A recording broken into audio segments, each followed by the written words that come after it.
প্রথম চান্সে যদি জান্নাতে যেতে চান, জাহান্নামের কোনো স্পর্শ ছাড়া যদি জান্নাতে যেতে চান, তাহলে এই 16 বদঅভ্যাস থেকে, 16টি অপরাধ থেকে নিজেকে বাঁচাবার চেষ্টা করতে হবে। নাম্বার 1, যাদের মধ্যে ঈমান নাই তারা জান্নাতে যেতে পারবে না। দ্বিতীয় সবচেয়ে বড় বাধা হলো আত্মীয়তার সম্পর্ক ছিন্ন করা। আত্মীয়তার সম্পর্ক ছিন্নকারী সে জান্নাতে যেতে পারবে না। তৃতীয় বড় বাধা হলো যারা চগলখড়ি বদঅভ্যাস আছে, এই রোগটা। চতুর্থ, প্রতিবেশীকে কষ্ট দেওয়ার রোগ যাদের আছে। 5 নম্বর হলো অহংকার। 6 নম্বর হলো প্রতারণা করা, মানুষের সাথে মানুষকে ধোঁকা দেওয়া। 7 নম্বর হলো দান করার পর খোঁটা দেওয়া। 8 নম্বর হলো কৃপণতা। 9 নম্বর হলো ঘুষ দেওয়া নেওয়া।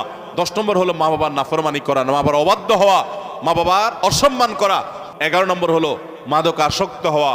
12 নম্বর হলো হারাম উপার্জন দ্বারা, হারাম খাদ্য দ্বারা, পানীয় দ্বারা শরীর গঠন করা। আর 13 নম্বর হলো রূঢ় স্বভাবের হওয়া। 14 নম্বর হলো গণক হওয়া। 15 নম্বর হলো ব্ল্যাক ম্যাজিক করা, ব্ল্যাক ম্যাজিশিয়ান। আর 16 নম্বর হলো সিল্কের পোশাক পরা।